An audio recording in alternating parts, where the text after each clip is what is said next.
বন্ধুরা আপনাদের কি মুঠো মুঠো চুল উঠছে? যখনই চিরুনি দিয়ে চুল আঁচড়াবেন ভাবছেন তখনই চিরুনির মধ্যে অনেক চুল উঠে আসছে। অনেক কিছু করেছেন, অনেক হেয়ার অয়েল ইউজ করেছেন, অনেক শ্যাম্পু ইউজ করেছেন, তবুও কোনো সমস্যার সমাধান পাননি। ভাবছেন এবার বুঝে পুরো মাথাটাই টাক পড়ে যাবে। না বন্ধুরা, আর চিন্তার কোনো কারণ নেই। আজ আমি একটি এমন উপায় আপনাদের সামনে এনেছি। এই উপায়ের মাধ্যমে দুটি পদ্ধতি আপনি ব্যবহার করবেন। দুটি পদ্ধতি ব্যবহারের মাধ্যমেই আপনার চুল পড়া একদম কন্ট্রোলে চলে আসবে। আপনার চুল গোড়া থেকে অনেক মজবুত, অনেক স্ট্রং হবে। আপনার চুল অনেক লম্বা হবে, ঘন হবে, কালো হবে ও নতুন চুল গজাতে সাহায্য করবে। সবার প্রথমে নিয়েছি পেঁয়াজ। আপনি এখানে একটা, দুটি বা তিনটি পেঁয়াজও নিতে পারেন। আমি এখানে বড় সাইজের একটি পেঁয়াজ নিয়েছি। পেঁয়াজটা খোসা ছাড়িয়ে পরিষ্কার করে ধুয়ে এরকম টুকরো টুকরো করে কেটে নেব। তারপরেই নেব আমলকি। আমলকির দানাটা মাঝখান থেকে বের করে দেব, দিয়ে টুকরো টুকরো করে এভাবে কেটে নেব। আমরা সবাই জানি পেঁয়াজ ও আমলকি চুলের জন্য কতটা ভালো।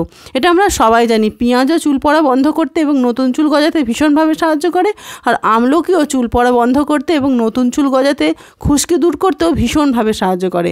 একটা মিক্সার গ্রাইন্ডার নিয়ে তার মধ্যে আমলকি কুচানো ও পেঁয়াজ কুচানোটা দিয়ে দিলাম। তার মধ্যে দিয়ে দিলাম কিছুটা কারি পাতা। কারি পাতাটা অবশ্যই দেবেন।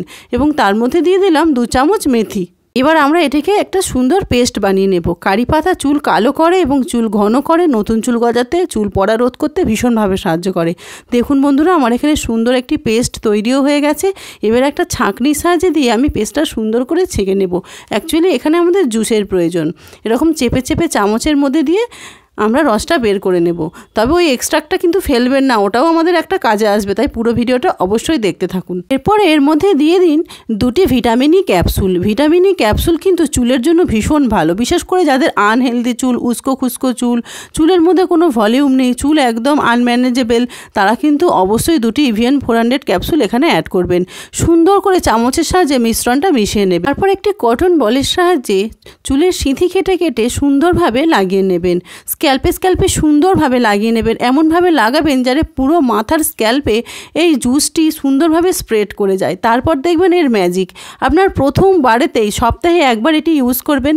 প্রথমবারেই আপনি বুঝতে পারবেন আপনার চুল পড়াটা কতটা কন্ট্রোলে এসেছে। অনেকটা আপনার চুল পড়াটা কমে যাবে।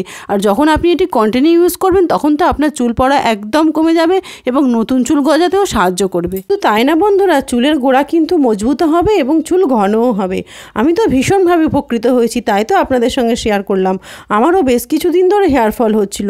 যখনই আমি এই রেমেডিটা ইউজ করলাম ভীষণভাবে উপকৃত হলাম। প্রথমবার ইউজ করে আমার চুল পড়া অনেকটা কমে গিয়েছিল, আর যখন এটা আমি কন্টিনিউ ইউজ করলাম আমার আর একদমই চুল পড়ে না। জুসটা ইউজ করা হয়ে গেলে 2 ঘন্টা রেখে দিন, তারপরে শ্যাম্পু দিয়ে ওয়াশ করে নিন। চলুন বন্ধুরা, যে মিশ্রণটা থেকে আমরা জুসটা বের করেছিলাম সেই মিশ্রণটা কিন্তু আমাদের রাখা আছে, তাই মিশ্রণটা ফেলে দেব না, কারণ এর মধ্যে অনেক গুণাগুণ আছে। এটি একটি লোহার কড়াইয়ের মধ্যে নিয়ে মিশ্রণটা দিয়ে তার মধ্যে 100 গ্রাম সরিষার তেল দেবো এবং 50 গ্রাম ওর মধ্যে নারকেল তেল দিয়ে সুন্দর করে ফোটাতে থাকবো। একদম আস্তে লো ফ্লেমে দিয়ে আমরা আস্তে আস্তে এটাকে ফুটিয়ে নেব, যাতে এই মিশ্রণের সমস্ত গুণটাই তেলের মধ্যে চলে আসে। সপ্তাহে যখন আপনি 2 থেকে 3 বার শ্যাম্পু ইউজ করেন, ঠিক তার আগে আপনি তেলটা ইউজ করবেন। তেলটা ইউজ করে অন্তত পক্ষে 2-3 ঘন্টা রেখে দেবেন, তারপর হেয়ার ওয়াশ করবেন। যদি সম্ভব হয় আপনি রাত্রেও এটি ইউজ করে রাখতে পারেন, সকালবেলা উঠে শ্যাম্পু করে নিতে পারেন। আরও কিছু উপকরণ আমি এখানে অ্যাড করব যেটা চুলের জন্য ভীষণই ভালো। আমি এখানে 14 থেকে 15টা ফুলসহ লবঙ্গ নিয়েছি। লবঙ্গও কিন্তু চুলের জন্য ভীষণ ভালো।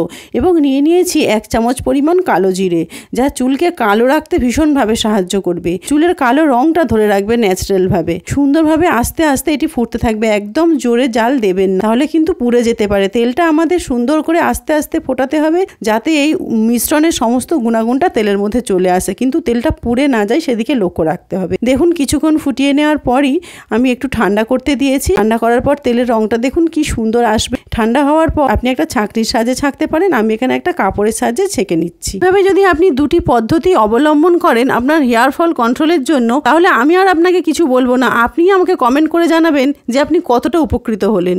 এইভাবে আপনি জুসটাও ইউজ করুন এবং তেলটাও ইউজ করুন, করে আমাকে কমেন্ট করে অবশ্যই জানাবেন যে এই ভিডিওটা আপনাদের কেমন লাগলো এবং কতটা উপকৃত আপনারা হলেন। যেহেতু এখানে কারি পাতা আছে, লবঙ্গ আছে এবং কালো জিরে আছে সেহেতু কিন্তু ন্যাচারালি চুলের কালো রংটাও ধরে রাখতে সাহায্য করবে। যাদের চুল অল্প বয়সে পেকে যাচ্ছে তাদেরও কিন্তু কন্টিনিউ এই অয়েল এবং জুসটা ইউজ করার ফলে চুল কালো হতে থাকবে আস্তে আস্তে। পাচ্ছেন বন্ধুরা কি সুন্দর অর্গানিক একটা স্বচ্ছ তেলের রংটা, কি সুন্দর একদম ন্যাচারালি রং। তাহলে অবশ্যই বন্ধুরা আপনারা এইভাবে বানান এবং ইউজ করুন। ভালো লাগলে অবশ্যই লাইক, শেয়ার এবং সাবস্ক্রাইব করতে ভুলবেন না। ফেসবুক পেজ থেকে দেখে থাকলে অবশ্যই ফলো করে দেবেন। টাটা।